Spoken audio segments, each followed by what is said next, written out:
Morning বন্ধুরা, সবাই কেমন আছো? আশা করছি সবাই বেশ ভালো আছো। তুলি সংসারের সবাইকে অনেক অনেক ওয়েলকাম। চলে এসেছি আবার একটি নতুন ব্লগ নিয়ে।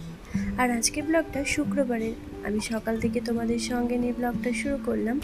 দেখতে থাকো, আশা করছি আজকের ব্লগটাও তোমাদের বেশ ভালো লাগবে।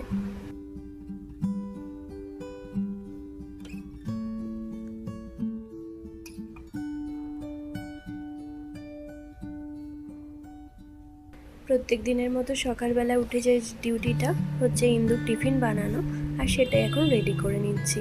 আর জানো তো, আজকে ওর জন্য একটু ভেজ পোলাও বানাচ্ছিলাম।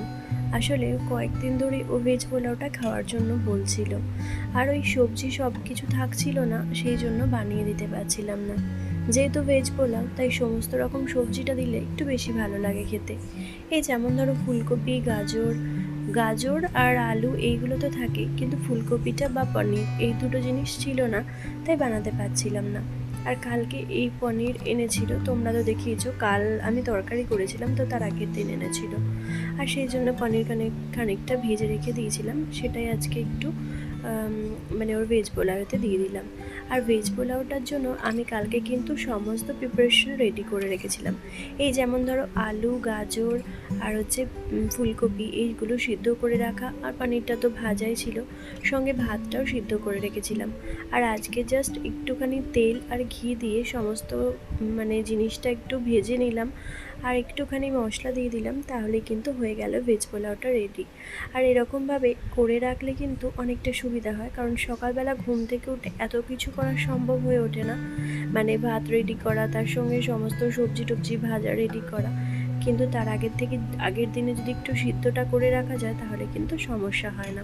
আর এখানে এই যে টিফিনটা এবার প্যাক করে নেব, একটু শসা দিয়ে দিলাম যাতে স্যালাডে খেতে বেশ ভালো লাগে। আর আগে আরেকটা দিন দিয়েছিলাম, সেদিন ওকে রায়তা দিয়েছিলাম। তো যদিও রায়তাটা খুব একটা ভালোবাসেনি, মানে বাড়িতে একটু রায়তাটা খেতে পছন্দ করে, টিফিনে নিয়ে গিয়ে অনেকটা পরে খেয়েছিল, তো তাই হয়তো ওর ভালো লাগেনি। আর সঙ্গে এই যে ভেজ পোলাওটা সেটা দিয়ে দেবো। আর তারপর ওর টিফিনটা রেডি করে দেবো, তারপর ওকে স্কুল পাঠিয়ে দেবো।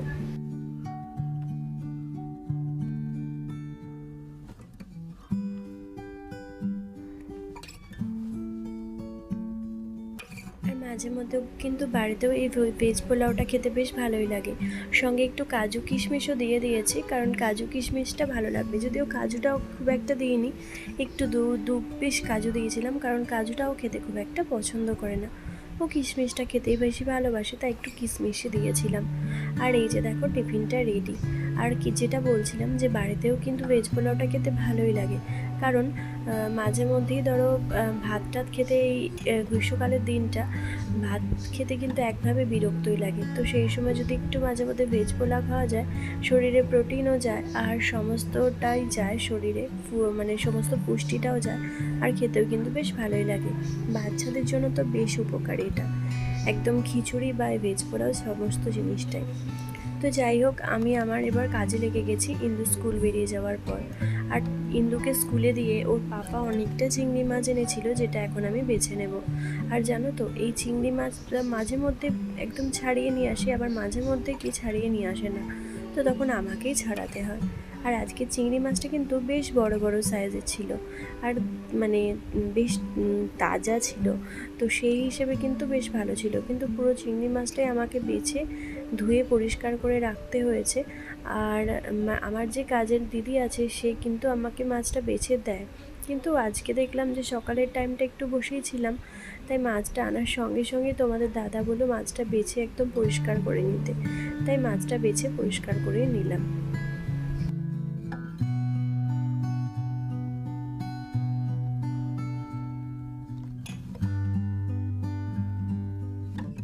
যদিও আমার আজকে বিনিশোনা ঘুমাচ্ছে, আর সেই জন্যই কিন্তু আমি কাজটা করে নিতে পারছি। আসলে বিনিশোনা যদি ঘুম থেকে উঠে পড়ে, তাহলে কিন্তু ওই জলের কাছে এসে চুপচাপ দাঁড়িয়ে থাকবে আর জল ঘাঁটবে, আর সেই জন্যই কিন্তু আমার কাজ করাটা একটু অসম্ভব হয়ে পড়ে। মানে এই ধরো মাছটা যেখানে ধুতে আসাটা, এমনি ধুয়ে নিই ঠিক আছে, কিন্তু এই যে চিংড়ি মাছটা ছাড়াতে কিন্তু বেশ সময়টা লাগবে। আর সেই সময়টা ওই কী করবে কি বলতো, জলটা নিয়ে ঘাঁটবে বা মাছগুলোতে হাত দেবে, সেই জন্য ও ঘুমিয়ে থাকলে কিন্তু কাজ করাটা খুবই সুবিধা, কিন্তু ও জেগে গেলেই আমার পক্ষে কিন্তু ভীষণ অসম্ভব হয়ে পড়ে।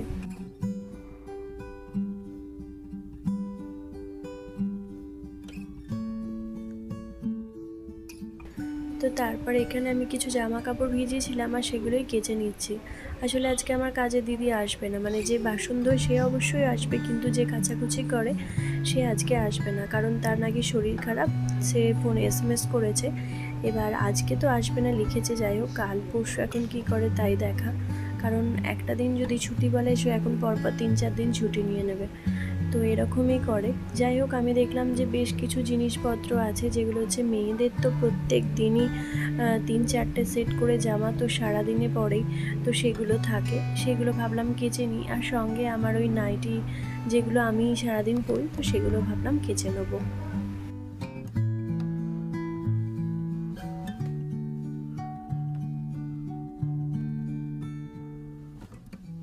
তো তারপর কাজকর্ম সেরে নিয়ে ভাই নিয়ে চলে এসেছে যেখানে মাংস, আর ভাবলাম মাংসটা একবারে ধুয়ে রেডি করে রাখি। আর আজকে জানো তো মাংস আর বাসন্তী পোলাও বানাবো। মানে আমার ভাই বলল যে ও আজকে বাড়িতে আছে, ও ছুটি নিয়েছে ও, তো সেই জন্য বাড়িতে আছে বলে বললো যে একটু মাংস আর বাসন্তী পোলাও করতে। তো মাংসটা যদিও আমি ধুয়ে ওকে সব পেঁয়াজ কেটে মশলা বেটে রেডি করে দেব, তারপর ওই কিন্তু করবে। আর পোলাওটা মানে বাসন্তী পোলাওটা ওই জিনিসটা আমি রান্না করব।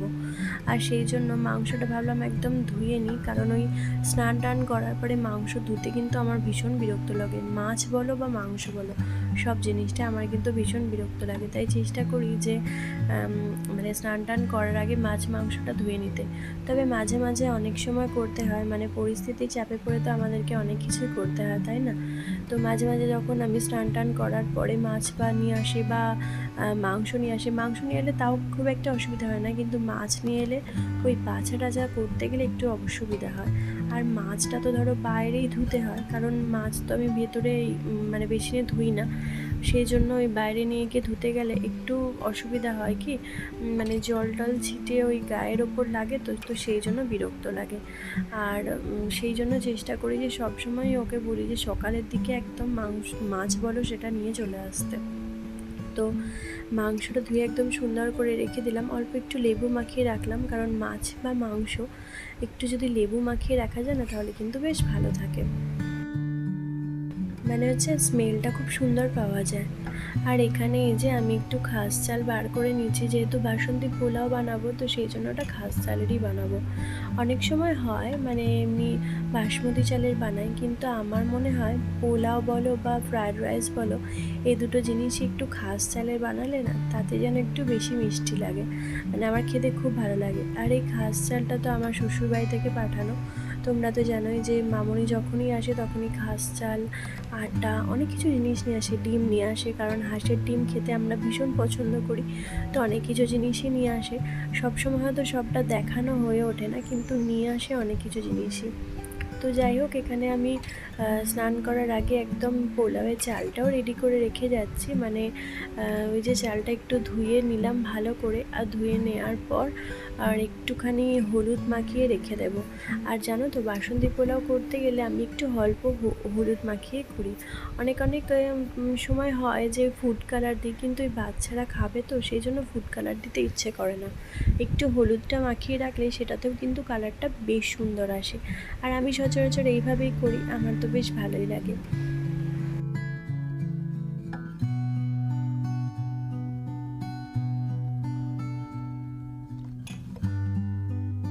আর বাসন্তী পোলাওটা কীভাবে করছি সেটাও আজকে তোমাদের সঙ্গে শেয়ার করব। প্রথমেই তো দেখতেই পেলে যে মানে পোলাওয়ের চালটা আমি ভালো করে জল ঝরিয়ে মানে জলেতে ভালো করে ধুয়ে নিলাম, এরপর হচ্ছে জলটা ঝরাতে দেব, আর তার মধ্যে ওই হলুদটা দিয়ে মাখিয়ে রেখে দেব বেশ কিছুক্ষণ। তারপর জলটা যখন ঝরে যাবে তখন নিয়ে রান্না করলে কিন্তু বেশ ভালো হবে। তো এখন পুরো চালটা নিয়ে নিয়েছি, আর এখানে একটু বেশিই চাল নিয়েছি, তো চালটা একটু বেশি আছে। আর এই যে হলুদটা, এই হলুদটা একটুখানি সুন্দর করে দিয়ে মাখিয়ে নেবো। তবে খুব একটা মানে হলুদ হলুদ রঙটাও কিন্তু ভালো লাগে না, একটু হালকা হালকা হলুদ রঙটাই কিন্তু বাসন্তী পোলাওয়ের ক্ষেত্রে ভালো লাগে। তো চলো, খুব সুন্দর করে হলুদটা মাখিয়ে নিয়ে একটু জল ঝরানোর জন্য রেখে দেবো।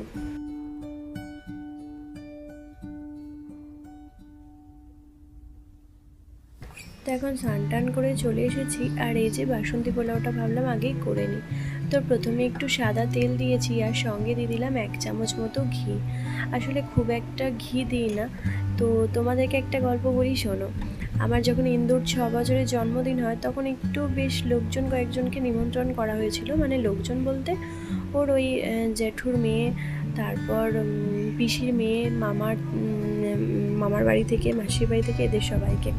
তো তখন মানে পোলাও হয়েছিল, বা পোলাও না, ফ্রায়েড রাইস হয়েছিল, সঙ্গে চিকেন হয়েছিল। তো ফ্রায়েড রাইসটা এমন বিচ্ছিরি করেছিল, বিচ্ছিরি বলতে কি, যে এতটা পরিমাণে ঘি দিয়ে দিয়েছিল না, তো ঘিটা পুরো ছেঁকে আমরা খেয়েছিলাম জানো। এতটা, একটা বোতলের ঘি আমি দিয়েছিলাম সেখান থেকে দেওয়ার জন্য, তো পুরো বোতলের ঘিটাই আমার শেষ করে দিয়েছিল। তো তখন এতটা পরিমাণে গায়ে লেগেছিল যে কি বলবো। অনেক কষ্ট করে জমিয়ে জমিয়ে আমি ঘিটা বানাই জানো তো, মানে সর তুলে তুলে অনেক কষ্ট করে আমি ঘিটা তৈরি করি। সর অনেক সময় মেয়েদেরকে খেতেও দিই, আবার অনেক সময় তুলেও রাখি। তো সেইভাবে আমি ঘিটা বানিয়েছিলাম, কিন্তু ওই ঘিটা আমার সেবারে ভীষণ নষ্ট করে দিয়েছিল। তো এটাই ছিল একটা মানে খুব বাজে ঘটনা। তো যাই হোক, এখানে আমি এই অল্প সাদা তেল আর তার সঙ্গে অল্প একটু ঘি দিয়ে দিয়েছিলাম, আর সঙ্গে ওই গোটা গরম মশলা, এলাচ, লবঙ্গ, দারচিনি, আর দিয়েছিলাম কাজু কিশমিশ। সেই সমস্ত কিছু দিয়ে ভালো করে চালটা দিয়ে ভাজা করে নিলাম। একটু বেশ মানে নাড়াচাড়া করে ভালো করে ভেজে নিলে ভালো হয়। আর এই যে কুকারে পরিমাণ মতো জল মেপে নিয়েছি।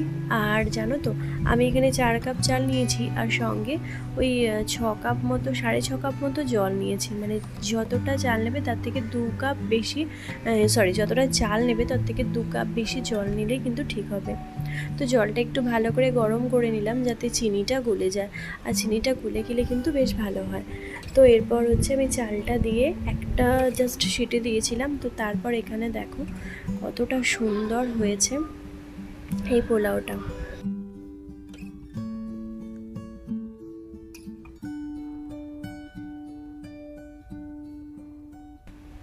তো এই যে কুকারে জাস্ট ঢাকাটা আমি খুললাম তোমাদের সামনে। তো এরপর এইভাবে না বুঝতে পারা যাবে না জানো তো, এটা যখন ঢেলে দেখাচ্ছি তোমাদেরকে, দাঁড়াও, তখন তোমরা বুঝতে পারবে কি সুন্দর ঝরঝরে পোলাওটা হয়েছে। মানে এত সুন্দর হয়েছে। সঙ্গে মিষ্টির পরিমাণটা আমি খুব একটা বুঝতে পারি না, কিন্তু এবারে কিন্তু মিষ্টির পরিমাণটা একদম ঠিকঠাক হয়েছে, আর সঙ্গে নুন, মিষ্টি সব কিছুটাই। তো এই যে দেখো একদম ঝরঝরে একটা বাসন্তী পোলাও হয়েছে। তো আমি কিন্তু সচরাচর এইভাবে বাসন্তী পোলাওটা রান্না করি কুকারেতে, খুব কম সময়ে হয়ে যায়, আর খেতেও কিন্তু বেশ ভালো লাগে। তো যাই হোক, এখানে আমার সমস্ত রান্নাবান্না রেডি। সঙ্গে একটুখানি লাউ পোস্তও করেছিলাম, তো সেটা তোমাদেরকে পরে দেখাচ্ছি। মানে লাউটা কালকে রাত্রে কেটে রেখেছিলাম, তো তাই লাউ পোস্ত করেছিলাম। আর এই যে প্লেটটা এখন সাজিয়ে নেব সুন্দর করে একটা, তো মানে দেখতে বেশ ভালো লাগবে সেই জন্য। তো এই যে বাসন্তী পোলাওটা নিয়ে নিয়েছি, আর সঙ্গে চিকেন কষাটা করার সময়টা আর দেখানো হয়নি, কারণ ওটা ভাই করছিল। তো তো তখন আমি অন্য কাজে ব্যস্ত ছিলাম, সেই জন্য ওই রান্নাটা তোমাদের সঙ্গে শেয়ার করলাম না। আর চিকেন কষা এমনি যেরকম প্লেন চিকেন কষা হয়, তো সেটাই করা হয়েছিল। তো এই যে এক বাটি চিকেন কষার সঙ্গে হচ্ছে এক বাটি পোলাও। তো এই কম্বিনেশনটা কিন্তু বেশ ভালো লাগে, তাই না? আর ফ্রায়েড রাইসের সঙ্গে যেমন চিলি চিকেনটা ভালো লাগে, সেরকম পোলাওয়ের সঙ্গে কিন্তু কষা মাংসটাই বেশি ভালো লাগে। তো চলো, এই যে পোলাওটা বেশ 2-3 জনের খাওয়া দাওয়া হয়ে গেছে, আর তারপর তোমাদের সঙ্গে শেয়ার করছি খাবারটা। তো তার সঙ্গে হচ্ছে এই যে চিকেনটা অল্প একটু ঝোল ছিল, তবে ঝোল বললে হবে না, এটা একটু ওই মাখা মাখা ঝোলটাই ছিল, একটু গ্রেভি মতো। দেখে মনে হচ্ছে অনেকটা মানে ঝোল আছে, কিন্তু ঝোলটা একটু গ্রেভি পাড়াই ছিল। তো সঙ্গে হচ্ছে এই যে লাউ পোস্ত, এটা কালকে কেটে রেখেছিলাম বলে করে নিয়েছিলাম।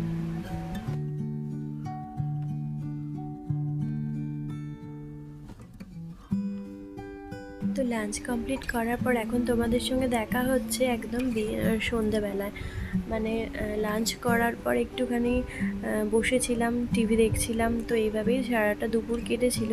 আর তারপর সন্ধেবেলা হতেই আমার ইন্দু সোনার আর বিনি সোনার দুজনেরই খিদে পেয়ে গেছে, আর দুজনেই বলে কি যে পাস্তা খাবে। তো আমি দেখলাম চটপট বানানো যায়, তাহলে পাস্তাটা মানে সিদ্ধটা করে রেখেছিলাম, তো সেই জন্য চটপট করে একটু বানিয়ে দিলাম। আর আমি ভেবেইছিলাম যে ওরা পাস্তাটা পাস্তাটাই খেতে চাইবে, কারণ 2-3 দিন ধরে পাস্তা খাবোই করছে, সেই জন্য ওটা বানিয়ে ফেললাম। আর আজকে জানো তো ডিম দিইনি, যেহেতু ওবেলা মাংস খেয়েছে সেহেতু আর ডিম দিলাম না, এমনি নর্মাল আলু আর পেঁয়াজ দিয়ে বানিয়ে দিলাম। আর সঙ্গে যদি একটু গাজর বা বিনস ক্যাপসিকাম থাকতো তাহলে দিলে ভালোই লাগতো, কিন্তু সেগুলো আর ছিল না বলে আর দিতে পারিনি। তো যাই হোক, এখানে একটু নুন আর চিনি দিয়ে দিলাম, সঙ্গে দিয়ে দিলাম একটু ম্যাগি মশলা। তো এইভাবে পাস্তা খেতে কিন্তু বেশ ভালো লাগে। আর মানে পাস্তা আমি সাধারণত এইভাবেই করি, সঙ্গে একটু ডিম দিয়ে দিই, তো এটাতেও ভালো লাগে, একদম পুরো চাউমিন মতো ভালো লাগে খেতে। আর ওই হোয়াইট সস পাস্তা ওটা আমি যা করতে পারি না, তো ওটা আমি খাইও না, আর ওরাও খেতে চায় না। তো এটাই, ওরা একটু মশলার মতো খেতে চায়, তো সেই জন্য এটাই বানিয়ে দিই। আর এটা ছিল, এরপর হচ্ছে আমার সন্ধে টন্ধে দেওয়া আছে, আর তারপর হচ্ছে সন্ধেবেলা রান্না বান্না, তো সেই সমস্ত কিছু তারপর করব।